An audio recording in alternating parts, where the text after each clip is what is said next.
and welcome to Season 2, Episode 58 of One Man's Opinion. Today I am reviewing the new Broadway play, The Collaboration, written by Anthony McCarten, directed by Kwame Kwei-Armah, and starring Paul Bettany and Jeremy Pope as acclaimed artists Andy Warhol and Jean-Michel Basquiat, respectively, running through February 11th at the Manhattan Theater Club's Samuel J. Friedman Theater on Broadway.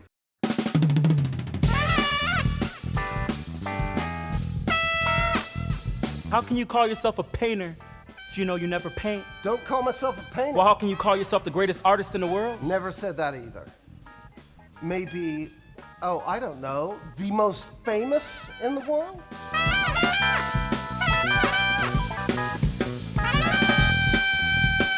I'm trying to make art that forces you to ignore it.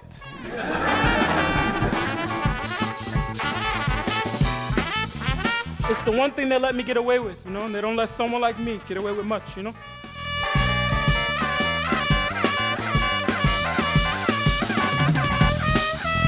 I suppose that's how anyone gets famous these days. You just do one thing till you get noticed for it. You don't stop, even when it's boring you to death. You have to go on and on with the same thing until finally you're a household name.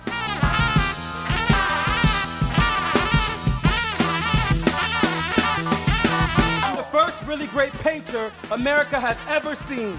Boom! For real.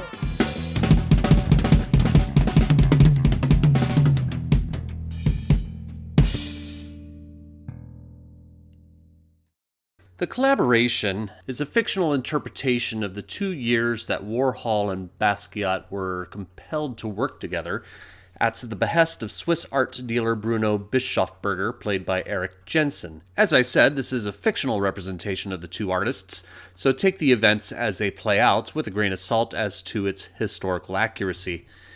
Even at a cursory observation of the events and how they play out and checking them for historical accuracy, you'll quickly find some, I won't call intentional inaccuracies, but dramatic liberties with history. I'll get to those moments later. The play opens with Bruno trying to convince Warhol to partner with Basquiat to create a series of collaborative pieces for a special arts exhibition.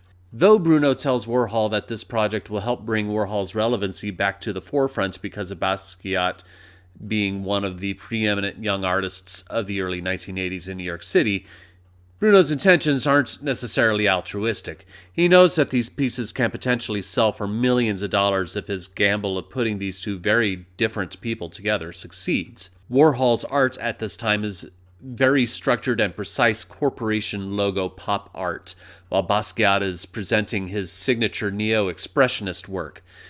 The first act addresses the two men learning how to work with each other. Warhol is reluctant to return to painting, instead more interested in documenting the artistic process of Basquiat than doing any actual painting himself. Meanwhile, Basquiat is despondent about working with an artist who he perceives as being a bit of a sellout, throwing out reproduction logos over and over and not doing anything really original. The second act is about 2 years later, as the two artists are reaching the end of their collaboration. By this time, Basquiat's heroin addiction has really taken over his life. His health is deteriorating, and his stability takes a turn for the worse when his longtime graffiti artist colleague, Michael Stewart, is hospitalized after being beaten by police while being arrested. Warhol and Basquiat's conflict come to a head as Warhol attempts to document Basquiat's emotional reaction to the trauma, which is only escalated when they receive word from Basquiat's ex-girlfriend Maya, played by Krista Rodriguez, that Michael has died. The two men's conflict come to a climax as they both have to find some kind of honest expression of who they are toward each other to find some understanding and respect to finish the project. The performances are great. Though Bettany is significantly taller than Warhol, he nails Warhol's socially awkward persona. His physicality, especially when dealing with his physically scarred body due to having been shot by Valerie Solanas, is sensitive and fragile. Pope brings a totally different kind of fragility with Basquiat. His insecurity and fear is expressed in explosive bursts of emotion. He has his own physical scarring as a result of him being hit by a car when he was 7. There should be a makeup artist credit on the title page of the playbill for people to easily see, because whoever it was did a great job showing both men's scars physically.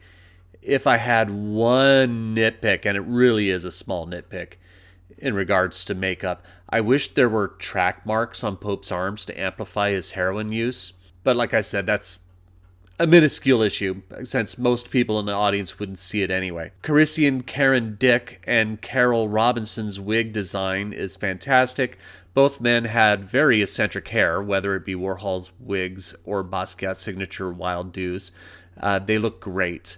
What really works with both performances is that the personality within the artist's work comes out in the performances of the actors. But the issue with the collaboration is that people with an in-depth knowledge of the timeline and relationship between the two artists will note significant historical inaccuracies. Warhol and Basquiat had met well before Bruno proposed the two of them to work together, and they had already become friends. The play makes it seem like they didn't have a friendship with each other until after they started working together. The conflict in the second act with Michael Stewart's death also will give art history experts pause, as Stewart died in September of 1983, as much as a year before Warhol and Basquiat began their work together. This makes the two artists' conflict in the second act completely fabricated. Still, McCarten does a good job of incorporating and translating footage and interviews with both Warhol and Basquiat to get their beliefs and personalities right.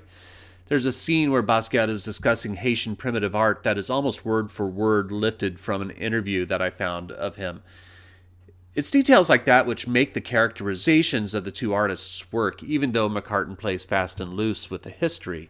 So if you come to the collaboration for a dramatized character study of two of the great modern artists of the late 20th century, you can enjoy this. But if you're hoping for a historically accurate depiction of their working together, expect to be disappointed, because that's not really what this is.